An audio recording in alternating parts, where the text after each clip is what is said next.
హిందువుల పెద్ద పండుగల్లో దేవీ నవరాత్రులు ఒకటి. ప్రతి సంవత్సరం ఆశ్వయుజ మాసంలో శుక్లపక్షంలో 10 రోజుల పాటు జరిగే ఈ వేడుకలకు విశిష్ట స్థానం ఉంది. నవరాత్రుల తర్వాత 10వ రోజు చెడుపై మంచి సాధించిన విజయానికి గుర్తుగా దసరా పండుగ జరుపుకుంటారు. శ్రీరాముడికి కూడా దసరాతో సంబంధం ఉండడం విశేషం. ఇక తెలంగాణలో బతుకమ్మగా జరుపుకునే ఈ పండుగకు ఎంతో ప్రాధాన్యత ఉంది. దసరా విశిష్టత, బతుకమ్మ ప్రాధాన్యత గురించి మరిన్ని వివరాలు అడిగి తెలుసుకుందాం. మనతో పాటు ఉన్నారు ప్రముఖ జ్యోతిష్య పండితులు పాలెపు చంద్రశేఖర్ శర్మ గారు. నమస్కారం గురువుగారు. నమస్కారం అమ్మా. గురువుగారు, దసరా విశిష్టత గురించి తెలియజేస్తారా? జీ తెలుగు న్యూస్ ప్రేక్షకులకు దసరా శుభాకాంక్షలు. అదేవిధంగా బతుకమ్మ ఈ యొక్క మన తెలంగాణ ఉత్సవానికి కూడా మహిళా తల్లులందరికీ కూడా శుభాకాంక్షలు. సర్వమంగళమాంగళ్యే శివే సర్వార్థ సాధకే శరణ్యే త్ర్యంబకే గౌరీ నారాయణి నమోస్తుతే.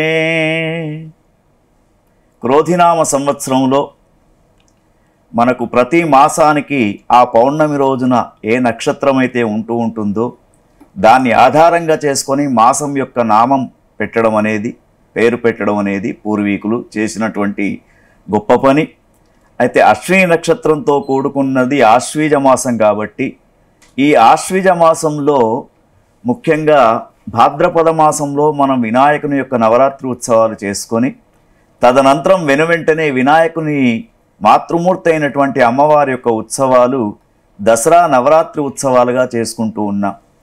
అయితే మహాకాళి, మహాలక్ష్మి, మహాసరస్వతి రూపంలో అమ్మలగన్న అమ్మ ముగురమ్మల మూలపుటమైనటువంటి ఆ తల్లిని ఆరాధన చేసే కాలమే శరత్కాలం అని చెప్పేసి ఆశ్వీజ మాసంలో శుక్ల పాడ్యమి నుండి దశమి వరకు 10 రోజులు విజయదశమి పండుగను, దసరా పండుగను చేసుకుంటున్నాం. అయితే దసరా పండుగ వాడుకలో దసరా అని వచ్చేసింది, కానీ అసలు ఈ యొక్క పండుగ పేరు మొట్టమొదలు దశహోర. దశహోర అంటే 10 రాత్రులు అని ఒక అర్థం. అయితే మానవులకు ముఖ్యంగా పగటి కంటే రాత్రి చాలా భయంకరమైనటువంటిది. అయితే ఈ యొక్క భాద్రపద ఆశ్వీజ మాసాలు యమధర్మరాజు యొక్క యమ దంష్టికలు అనేవి బయటకు వచ్చి అకాల మరణాలు పొందడానికి అవకాశం ఉంటుంది. అపమృత్యు దోషాలు ఎక్కువ ఉంటాయి కాబట్టి జగన్మాత అయినటువంటి ఆ యొక్క అమ్మవారి యొక్క ఆరాధన చేయాలని చెప్పేసి మన పూర్వీకులు చక్కగా దసరా నవరాత్రి ఉత్సవాలను ఏర్పాటు చేశారు. అయితే ఈ దసరా నవరాత్రి ఉత్సవాలలో అమ్మ 3 రోజులు మహాకాళిగా, మహాలక్ష్మిగా, మహాసరస్వతిగా 9 రోజులు పూజించబడి 10వ రోజు ఎవరెవరైతే రాక్షసులు ఉంటారో వాళ్ళందరినీ సంహారం చేసి మహిషాసుర మర్దినిగా అమ్మవారు విజయదశమి రోజున మరి దుర్గామాతగా ఆవిర్భవించిందని చెప్పేసి మనకి ఇక్కడ చెప్తూ ఉంటారు.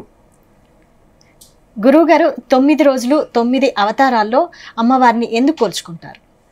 ముఖ్యంగా మనకు జగన్మాత మహాలక్ష్మిగా 3 రోజులు, మహాకాళిగా 3 రోజులు, మహాసరస్వతిగా 3 రోజులు మనకు మరి దసరా పండుగను చేసుకుంటున్నాం. కాబట్టి లక్ష్మీ స్వరూపాన్ని కొలిచేవారు కొంతమంది, రుద్రస్వరూపంగా ఉన్నటువంటి కాళీమాత కొలిచేవాళ్ళు కొంతమంది, సరస్వతి స్వరూపంగా కొలిచేవాళ్ళు కొంతమంది. కాబట్టి ముఖ్యంగా దుష్ట శిక్షణకు, శిష్ట రక్షణకు అమ్మవారు ఎత్తినటువంటి ఒక అవతారమే మహిషాసుర మర్దినిగా మహాకాళిగా తల్లిని 3 రోజులు కొలుస్తాం. ఆ 3 రోజులు అనేకమైనటువంటి రాక్షస సంహారం చేస్తూ ఉంటుంది తల్లి.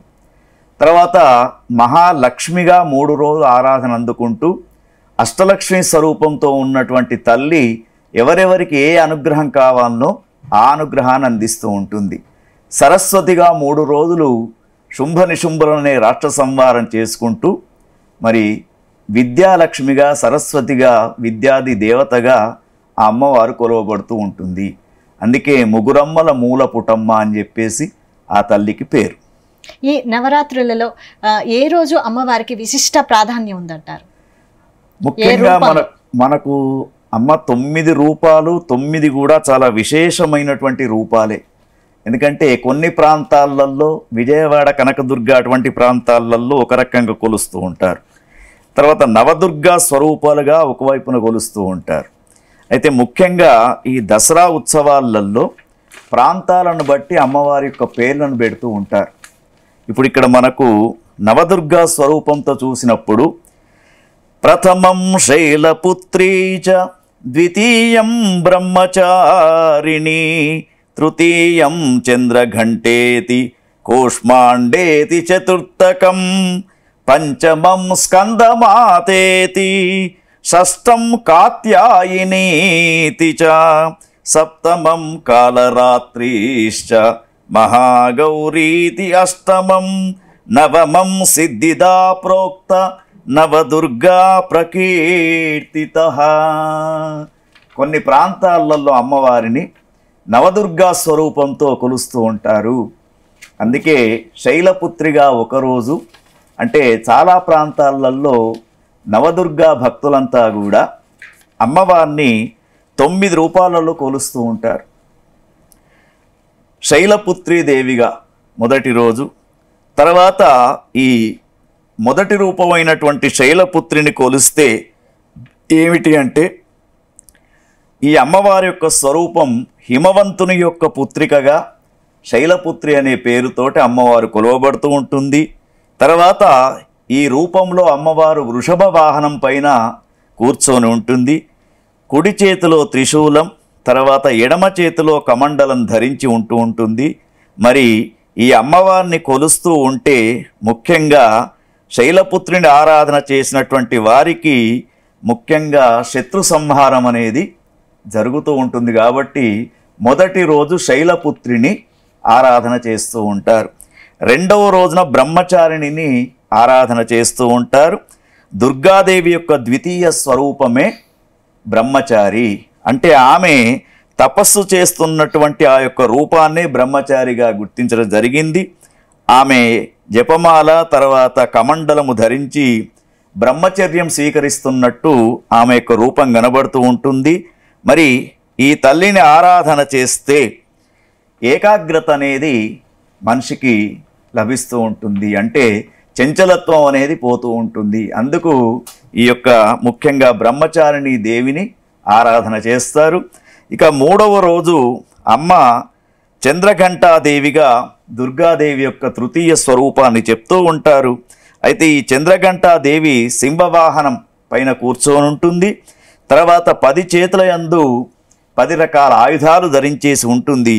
ఈ అమ్మవారి యొక్క ఆరాధన చేస్తే ముఖ్యంగా మరి చంద్రఘంట అంటే చంద్రుని యొక్క ఆకారాన్ని ధరించి ఉంటుంది కాబట్టి షోడశ కళానిధి అయినటువంటి చంద్రుని యొక్క ఆరాధన చేసినట్టయితూ ఉంటుంది. కాబట్టి మనకు ముఖ్యంగా కళాకారులు ఈ యొక్క ఆరాధన చేస్తూ ఉంటారు. వాళ్ళ కళలలో విశేషమైనటువంటి అభివృద్ధిని పొందుతూ ఉంటారు. తర్వాత కూష్మాండ దేవిగా అమ్మవారిని 4వ రోజు ఆరాధన చేస్తారు. ఈ కూష్మాండ దేవి ముఖ్యంగా చిరునవ్వుతో ఆమె ముఖం కనబడుతూ ఉంటుంది. సమస్త బ్రహ్మాండాన్నంతా కూడా కూష్మాండం అంటే గుమ్మడికాయ, బ్రహ్మాండం అంతా కూడా గుమ్మడికాయలు దాచి ఉన్నలాగా అమ్మవారు అట్లా కనబడుతూ ఉంటుంది. అష్టభుజాలతో ఉంటూ మరి బాణము, కమలము, తర్వాత అమృతపూర్ణ కలశము, చక్రము, గద ఇవన్నీ ధరించేసి ఆమె ఈ రూపాన్ని ఎవరైతే ఆరాధన చేస్తూ ఉంటారో వీరికి నరదృష్టి అనేది ఉండదు. కాబట్టి ఆ స్వరూపం. తర్వాత మరొక స్వరూపాన్ని చూస్తే మనకు స్కందమాత దుర్గాదేవి యొక్క పంచమ స్వరూపమే. మరి ఇది కుమారస్వామికి, కార్తికేయునికి, శక్తిధరునికి, స్కందునికి పలు విధాల నామాలతో కూడుకున్నటువంటి ఒక రూపం స్కందమాతగా కొలుస్తూ ఉంటారు. మరి స్కందమాత యొక్క ఆరాధన చేస్తే ఏమిటి అన్నాడు అంటే ముఖ్యంగా ఏదైనా మహత్తరమైనటువంటి కార్యం పెట్టుకొని అది కాకుండా ఉండడం ఉన్నటువంటి వాళ్ళు ఈ రోజున ఆరాధన చేయాలి. తర్వాత మరొక స్వరూపం అమ్మవారిది కాత్యాయనిగా ఆరాధించబడుతూ ఉంటుంది. కాత్యాయని అంటే దుర్గాదేవి యొక్క 6వ స్వరూపంగా మరి ఈ కాత్య మహర్షి దేవుని తమ గృహమందు పుత్రికగా జన్మించినందున కాత్యాయని అనే పేరు ఈ అమ్మవారికి వచ్చింది. ఈ అమ్మవారికి 4 హస్తాల యందు అభయముద్ర, వరముద్ర, ఖడ్గము, కమలము ధరించి అనంత ప్రకాశంతో వెలుగుతూ ఉంటుంది. కాబట్టి మరి యమునా తీరంలో గోపికలు శ్రీకృష్ణ పరమాత్మను పతిగా పొందాలని కాత్యాయని వ్రతం చేసినట్టు ఎవరైతే ఆడపిల్లలకు వివాహాలు జరుగుతలేవో వారు కాత్యాయని స్వరూపంతో ఉన్నటువంటి అమ్మవారిని ఆరాధన చేస్తే వివాహాలు జరిగే అవకాశం ఉంది. ఇక 7వ స్వరూపం అమ్మవారిది కాళరాత్రి. కాళరాత్రి అంటేనే మనకు అర్థమవుతూ ఉన్నది దుర్గాదేవి యొక్క 7వ అవతారం. ఇది భయంకర స్వరూపంతో ఉంటుంది. కాళీ స్వరూపంకు మరొక రూపమే. నల్లని శరీర కాంతితో చెల్లాచెదరై ఉన్నటువంటి జుట్టుతో అమ్మవారు కేశాలతో కనబడుతూ ఉంటుంది. త్రినేత్రధారియే ఉంటుంది. శత్రు సంహారం చేస్తూ ఉంటుంది అమ్మవారు. కాబట్టి కాలనేత్రి ఆరాధన చేస్తే, ఈ కాలరాత్రి యొక్క ఆరాధన చేస్తే ఏమిటి అన్నారు అంటే శత్రువు అనేవాళ్ళు ఉండకుండా పోతారు. ఇక కాలరాత్రి తర్వాత మనకు మరొక స్వరూపం అమ్మవారిది విశేషమైనటువంటి స్వరూపంగా చెప్పబడుతూ ఉంటుంది. ఆమె పేరే మహాగౌరి. మరి యొక్క దుర్గాదేవి యొక్క అవతారాల్లో విశిష్టత కలిగినటువంటి 8వ స్వరూపం మహాగౌరి కాబట్టి పార్వతీ రూపంగా కఠోర తపస్సు చేసినటువంటి కారణంగా ఈమె తెల్లని స్వరూపంతో మహాగౌరిగా ఆరాధించబడుతూ ఉంటుంది. వృషభ వాహనం పైన కూర్చొని ఉంటుంది తల్లి. 4 భుజాలు కనబడుతూ తల్లికి. మరి గౌరీ పూజ ఎవరైతే చేస్తారో, మరి మహాగౌరి అంటేనే గౌరీ పూజ. ముఖ్యంగా గౌరీ పూజ ఎవరైతే చేస్తారో వాళ్లకు మాంగళ్య సౌభాగ్యం అనేది కలుగుతూ ఉంటుంది. ముఖ్యంగా భర్తలకు వారి కుటుంబ సభ్యులకు అపమృత్యు దోషం రాకుండా మహాగౌరి యొక్క ఆరాధన చేస్తారు. తర్వాత ముఖ్యంగా చివరిగా 9వది సిద్ధిదాత్రిగా అమ్మవారిని ఆరాధన చేస్తారు. సిద్ధిదాత్రి ముఖ్యంగా స్వరూపం సింహవాహనం పైన కూర్చొని అమ్మవారు ఉంటుంది. ఈ అమ్మవారిని ఆరాధన చేస్తే ముఖ్యంగా సకల సిద్ధులు ఏవైతే మనం కోరుకుంటూ ఉంటున్నామో ఆ సిద్ధులన్నిటిని కూడా పొందడానికి అమ్మవారి యొక్క ఆరాధన శ్రేష్టంగా చెప్తూ ఉంటారు. ఇది నవదుర్గా స్వరూపంలో ఉన్నటువంటి తల్లి యొక్క ఆరాధన విశిష్టత మనకు పురాణ గ్రంథాలలో చెప్పబడుతూ ఉంది. గురువుగారు, ఇంద్రకీలాద్రిపై అమ్మవారి ప్రతిరూపాల యొక్క విశిష్టత గురించి తెలియజేస్తారా? చాలా చక్కని ప్రశ్న వైశాలి. ఎందుకంటే కలవు చండీ వినాయకం, కలియుగంలో వినాయకుని యొక్క ఆరాధన చేసిన తర్వాత చండీ ఆరాధన చేస్తూ ఉన్నాం మనం శరన్నవరాత్రి ఉత్సవాలలో. అయితే ఒక్కొక్క ప్రాంతంలో ఒక్కొక్క దేవతను బట్టి అక్కడ అమ్మవారి యొక్క స్వరూపం ఒకటే అయినా కూడా అలంకరణలలో మనకు వ్యత్యాసం కనబడుతూ ఉంటుంది. మరి ఇంద్రకీలాద్రి పర్వతం పైన మొదటి రోజున శరన్నవరాత్రి మొదటి రోజు ముఖ్యంగా ఆశ్వయుజ శుక్ల పాడ్యమి. ఆ రోజున స్వర్ణ కవచాలంకారంతో అంటే అన్ని బంగారు ఆభరణాలతో అమ్మవారిని కనకదుర్గాదేవిగా మొట్టమొదటి రోజున చూపిస్తారు. ఆ అమ్మవారి దర్శనం చేసుకుంటే పశ్చన్ నిమిష మాత్రేన కోటి యజ్ఞం ఫలం లభేత్ అనే విధంగా అమ్మవారి స్వరూపాన్ని ఒక్కసారి చూస్తే మనం చేసినటువంటి పాపాలు దూరమైతూ ఉంటాయి.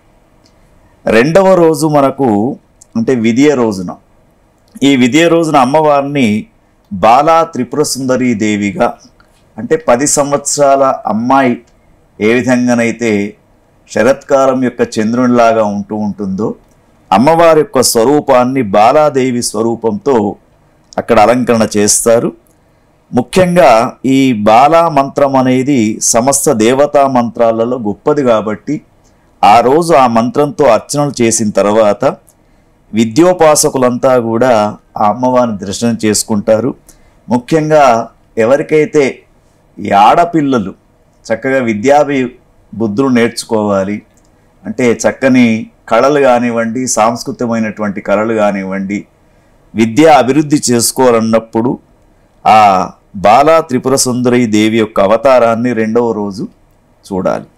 తర్వాత 3వ రోజు తదియ రోజున అమ్మవారిని శ్రీ లలిత త్రిపుర సుందరీ దేవిగా ఆరాధన చేస్తారు. అక్కడ చక్కగా త్రిమూర్తుల కన్నా పూర్వమే అమ్మవారు ఉన్నది కాబట్టి ఆ తల్లి స్వరూపంతో అమ్మవారిని త్రిపుర సుందరి అని పిలుస్తూ ఉంటారు. ఆ రోజు ఆ త్రిపుర సుందరి శ్రీచక్ర అధిష్టాన శక్తిగా ఉంటుంది కాబట్టి మంత్ర ఉపాసన చేసుకునే వాళ్లకు ఆ రోజు అమ్మవారు వైభవమైనటువంటి దర్శనాన్ని ఇస్తూ ఉంటుంది. తర్వాత 4వ రోజు వచ్చేసరికి మరి అంటే చవితి రోజున అమ్మవారి యొక్క స్వరూపం గాయత్రి మాతగా అలంకరణ చేస్తూ ఉంటారు. సర్వదేవతలకు అన్ని మంత్రాలకు సకల మంత్రాలకు మూల మంత్రం గాయత్రి మంత్రం కాబట్టి ఆ వేదమాతగా గాయత్రి మాత యొక్కను చక్కగా అలంకరణ చేసి మరి ఆ విద్రూమ హేమ నీల ధవళ వర్ణాలతో ప్రకాశించే విధంగా పంచముఖాలతో ఆ అమ్మవారిని అలంకరణ చేస్తూ మనం చూడడానికి అవకాశం ఉంటుంది. తర్వాత ఆ 5వ రోజున పంచమి రోజున అమ్మవారిని అన్నపూర్ణాదేవిగా అలంకరణ చేస్తారు. అన్నపూర్ణ సదాపూర్ణే శంకర ప్రాణవల్లభి అని చెప్పిన విధంగా మరి అన్నం అనేది చతుర్బ్రహ్మ యొక్క పరబ్రహ్మ యొక్క అన్నం పరబ్రహ్మ స్వరూపం అని చెప్పేసి చెప్పబడుతూ ఉంటుంది. కాబట్టి అన్నానికి కొదవ లేకుండా అంటే ఇంట్లో మనం ఉన్నటువంటి మనతో పాటు నలుగురికి అన్నదానం చేసే విధంగా అమ్మవారి దర్శనం చేసుకోవడం చాలా శ్రేష్టంగా చెప్తూ ఉంటారు. అన్నపూర్ణాదేవి జీవరాశులన్నిటిని కూడా పోషించే తల్లిగా ఆ అమ్మవారిని ఆ రోజు దర్శనం చేసుకుంటారు.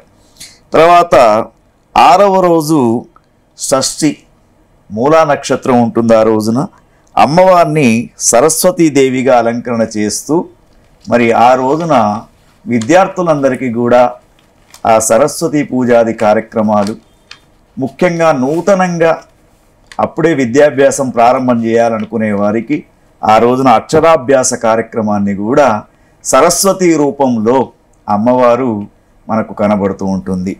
ఇక 7వ రోజు వచ్చేసరికి సప్తమి రోజున అమ్మవారిని మహాలక్ష్మీదేవిగా అలంకరణ చేస్తారు. మరి మహాలక్ష్మీదేవిగా అలంకరణ చేసిన తర్వాత ఆమె ధాన్యలక్ష్మిగా, ధైర్యలక్ష్మిగా, విజయలక్ష్మిగా, సంతానలక్ష్మిగా ఎన్నో రూపాలతోటి మనకు అష్టలక్ష్మి స్వరూపంతో అమ్మవారిని అక్కడ దర్శింపచేస్తారు. తర్వాత 8వ రోజు అష్టమి రోజున అమ్మవారిని దుర్గాదేవిగా అలంకరిస్తారు. మరి ఆ దుర్గతులను రూపుమాపే దుర్గావతారం చాలా భయంకరంగా ఉంటుంది. రాక్షస సంహారం చేయడానికి సంసిద్ధంగా ఉన్నటువంటి ఆ యొక్క అమ్మవారి యొక్క స్వరూపాన్ని చూస్తూ ఉంటే భయంకరంగా ఉన్నా కూడా ఆ దేవిని దర్శించుకుంటే శత్రు సంఖ్య అనేది మనకు దూరం అవుతూ ఉంటుంది. ఇక 9వ రోజున నవమి రోజున అమ్మవారిని మహిషాసుర మర్దినిగా అలంకరణ చేస్తారు. చాలా వైభవంగా ఉంటుంది. ఆ రోజు పసుపు పట్టు చీర కట్టుకొని పాశాంకుశాలు ధరించినటువంటి తల్లి ఒక చేతిలో త్రిశూలం పట్టుకొని చక్కగా తర్వాత మరి అనేకమైనటువంటి ఆయుధాలను ధరించి సింహవాహనం పైన కూర్చున్న ఉగ్ర రూపంలో ఉన్నటువంటి తల్లిని చూస్తే అంటే దుష్ట శిక్షణకు శిష్ట రక్షణకు ఆవిర్భవించినటువంటి జగన్మాతగా మనకు ఆ రోజు అమ్మ దర్శనం ఇస్తుంది. ఇక చివరిగా విజయదశమి రోజున మరి రాక్షస సంహారం చేసిన తర్వాత దశమి రోజున అమ్మవారు ప్రశాంత చిత్తంతో రాజరాజేశ్వరి స్వరూపంతో మనందరికీ కూడా శ్రీచక్ర అధిష్టాన దేవతగా కనబడుతూ మనందరినీ కూడా కాపాడే తల్లి రాజరాజేశ్వరి దేవిగా మనకు కనబడుతూ ఉంటుంది. ఇది ఇంద్రకీలాద్రి పర్వతం పైన ఉన్నటువంటి 10 రోజులలో 10 స్వరూపాలతో ఆ యొక్క జగదంబ మనకు దర్శనం ఇస్తూ ఉంటుంది. గురువుగారు, మరి ఈ ఏడాది విజయదశమి పండుగను ఏ రోజు జరుపుకోవాలంటారు? విజయదశమి పండుగ ఈ సంవత్సరం క్రోధినామ సంవత్సరం. మనకు విజయదశమి శనివారం 12వ తేదీ అక్టోబర్ 12వ తేదీ విజయదశమి మనకు రాత్రి దాకా దశమి తిథి ఉంది. కాబట్టి ఆ రోజున శ్రవణ నక్షత్రంతో కూడుకున్నటువంటి దశమి మనం ఏ కార్యక్రమం ప్రారంభం చేసినా నూతన వ్యాపారాలు ప్రారంభం చేయడానికి శ్రవణ నక్షత్రం చాలా మంచిది. కాబట్టి విజయదశమిని శనివారం రోజున జరుపుకోవడం చాలా ఉత్తమం. గురువుగారు, అసలు అమ్మవారిని కొలిచే విధానం గురించి చెప్తారా? చాలా చక్కని ప్రశ్న వైశాలి. ఎందుకంటే జగన్మాత జగజ్జనని ఆది పరాశక్తి అయినటువంటి అమ్మను దసరా ఉత్సవాలలో మనం ఏ విధంగా కొలవాలి, తర్వాత అమ్మవారికి చేసే సేవలు ఏమిటి అంటే ఒక్కొక్క ప్రాంతములో ఒక్కొక్క జయదుర్గ అని, వనదుర్గ అని, నవదుర్గ అని ఇట్లా అనేక రూపాలతో అమ్మవారిని ప్రతిష్ఠ చేస్తూ ఆ ఒక్కొక్క అలంకరణతో 9 రోజులు పూజాది కార్యక్రమాలు చేస్తారు. అయితే ఈ 9 రోజులు చేస్తున్నటువంటి పూజాది కార్యక్రమాలలో మొట్టమొదలు మనము మన గృహాలలో కూడా అమ్మవారి ఆరాధన చేయవచ్చు. ఎట్లా అంటే చక్కగా ఒక తెల్లని వస్త్రాన్ని పరిచి ఒక పీట పైన అష్టదళ పద్మంతో చక్కగా కలశ స్థాపన చేసుకొని మరి దాంట్లో పంచపల్లవాలను నిక్షిప్తం చేసి గంగాజలంతో కలశంలో పోసి కలశ గణపతి ఆరాధన చేస్తూ అమ్మవారి యొక్క విగ్రహాన్ని, అది బంగారు కావచ్చు, వెండి కావచ్చు, లేకుంటే పంచలోహాలు కావచ్చు, ఏదీ లేకుంటే కలశ రూపంలో కూడా అమ్మవారిని పెట్టుకొని 9 రోజులు నియమంతో చేసుకునేవాళ్ళు కొంతమంది, 3 రోజులు చేసుకునేవాళ్ళు కొంతమంది, చివరి అష్టమి నవమి 2 రోజులు చేసుకునేవాళ్ళు కూడా ఉంటూ ఉంటారు. కలశ స్థాపన చేసిన తర్వాత ముఖ్యంగా అమ్మవారి దీక్ష అనేది చాలా కఠినంగా ఉంటుంది. ఎందుకంటే ఈ అమ్మవారి యొక్క ఉపాసన కూడా చేయడం కొద్దిగా శ్రీచక్ర ఉపాసనతో పాటు గౌరీ మూలమంత్రం తీసుకుంటూ, ముఖ్యంగా సప్తశతి అని ఒక పుస్తకం ఉంటుంది, ఆ యొక్క అమ్మవారి యొక్క సంబంధించినటువంటిది. ఆ సప్తశతి పారాయణం చేయడం, దుర్గా సూక్తం చదవడం, లలితా సహస్రనామాల పారాయణాలు చేయడం, ప్రతిరోజు ఒక విశేషమైనటువంటి అర్చనతోటి అమ్మవారిని ఆరాధన చేయడం. దీనితో పాటు మరి దుర్గా నవరాత్రి ఉత్సవాలలో ముఖ్యంగా మనం చేయవలసినది ఏమిటంటే, అమ్మవారికి ఇష్టమైనటువంటి ప్రతిరోజు ఒక్కొక్క రంగుతో కూడుకున్నటువంటి వస్త్రాన్ని అమ్మవారికి ధరింపచేస్తారు. అయితే దుర్గామాతకు ముఖ్యంగా ఎర్రని వస్త్రాలు, ఎర్రటి కుంకుమ, పసుపు కుంకుమలు ఇవి చాలా ఇష్టం. అయితే మొదటి రోజున అమ్మవారికి చామంతి పూలతో చక్కగా అర్చన చేయాలి. 2వ రోజు వచ్చేసరికి గులాబీలు, 3వ రోజు కనకాంబరాలు, 4వ రోజు అన్ని రంగులతో కలిపినటువంటి పుష్పాలతో, 5వ రోజు నీలవర్ణంతో ఉండే శంఖ పూలతో అర్చన చేయాలి. తర్వాత 6వ రోజు వచ్చేసరికి పసుపు వర్ణంతో ఉండే గన్నేరు పూలతో అర్చన చేయాలి. 7వ రోజు మరి కలువ పూలు అమ్మవారికి చాలా ఇష్టం కాబట్టి ఆ కలువ పూలతో ఆరాధన చేయాలి. 8వ రోజు మల్లె జాజులు, మల్లె పువ్వులు, జాజి పువ్వులతో అర్చన చేయాలి. తర్వాత ఇక 9వ రోజు వచ్చేసరికి అన్ని రంగులతో కలిపినటువంటి పుష్పాలతో అమ్మవారికి ఆరాధన చేయడం. 10వ రోజు చక్కగా చేమంతిలతో అమ్మవారికి ఆరాధన చేయడం చాలా శ్రేష్టం. ముఖ్యంగా దసరా ఈ యొక్క శరన్నవరాత్రుల ఉత్సవాలలో మరి ఎటువంటి నివేదనలు చేయాలి, అమ్మవారికి నైవేద్యం ఏం పెట్టాలి, ఇది కూడా ఒక ప్రశ్నలాగానే ఉంటుంది.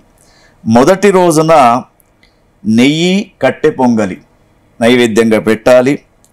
తర్వాత 2వ రోజు పంచదారతో కలిపినటువంటి ఏదేని తీపి పదార్థం పెట్టాలి.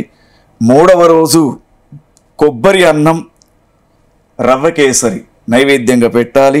4వ రోజు అరటి పండ్లతో చేసినటువంటి ఒక తీపి పదార్థం లేదా పులిహోర కూడా పెట్టడానికి అవకాశం ఉంది. 6వ రోజు వచ్చేసరికి పాలతో చేసినటువంటి పదార్థం పొంగలి నైవేద్యం పెట్టాలి. తర్వాత మరొక రోజు మరి కదంబం, అటుకులు, బెల్లం, కొబ్బరి నైవేద్యంగా పెట్టవచ్చు. మహిషాసుర మర్దిని అవతారం ఎత్తినటువంటి రోజు ముఖ్యంగా అమ్మవారికి పెరుగన్నం, గారెలు, పులిహోర నైవేద్యం పెట్టాలి.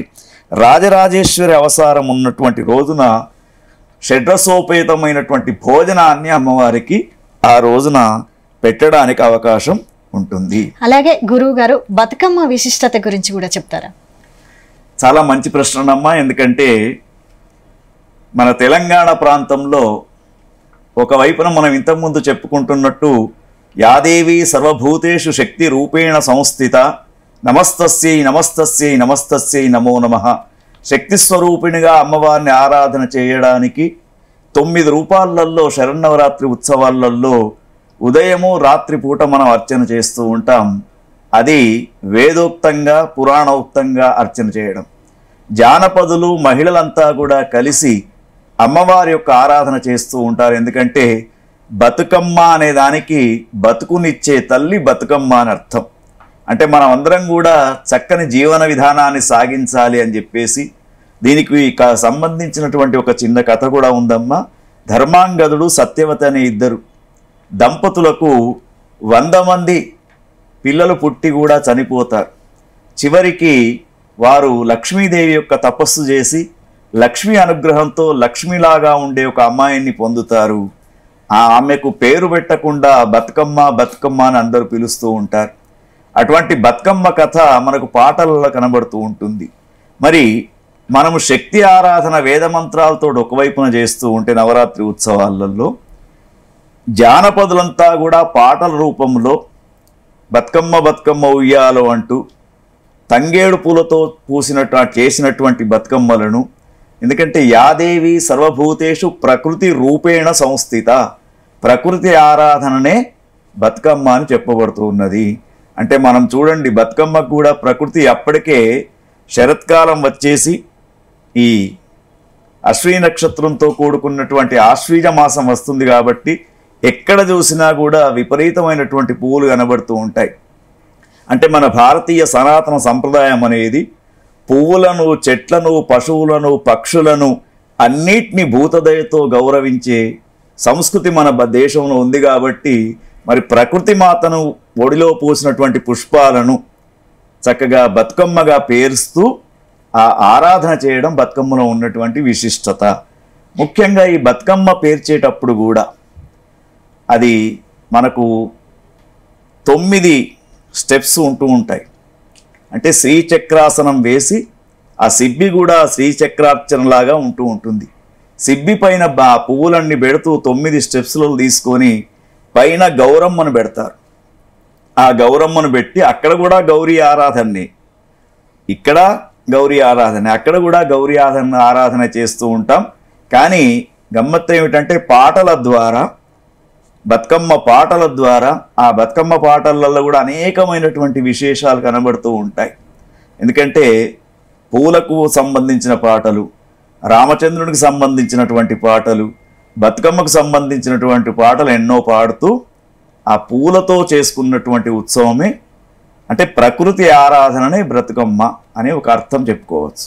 గురువుగారు, మరి శ్రీరాముడికి దసరా పండగకి సంబంధం ఏంటంటారు?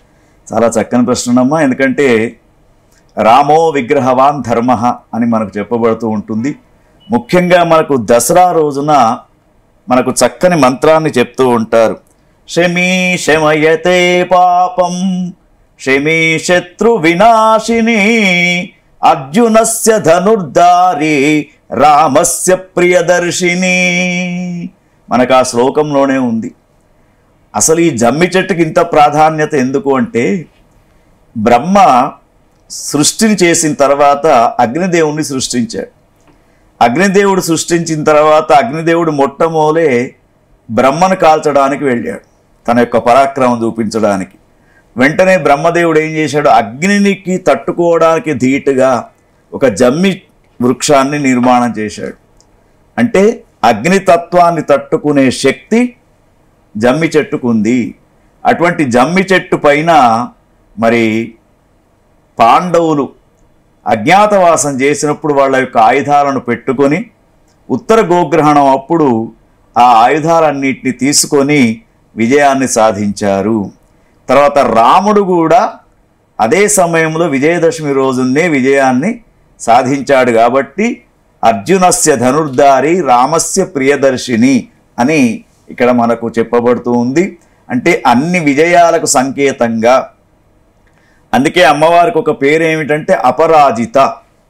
అపరాజిత అంటే మనకు అపజయం లేకుండా చేసే తల్లి. కాబట్టి ఆ తల్లి ఎంతోమంది రాక్షస సంహారం చేసినటువంటి రోజు విజయదశమి. కాబట్టి అందుకే దానికి ఆ దశమి రోజున ఎటువంటి ముహూర్త బలం చూడకుండా మనం ఏ పనులైనా కూడా ప్రారంభం చేయడానికి దానికి అందుకే విజయదశమి అని పేరు.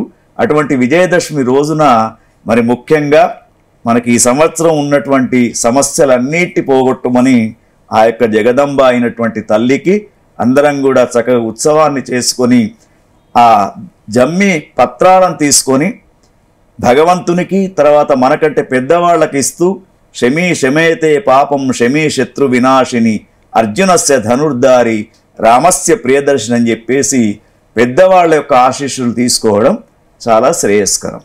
గురువుగారు, దసరా పండుగకి సంబంధించి చాలా చక్కటి విషయాలు తెలియజేశారు. ధన్యవాదాలండి. నమస్కారం అమ్మా. ఇది ఈరోజు దసరా పండుగకి సంబంధించి ప్రత్యేక కార్యక్రమం. నమస్తే.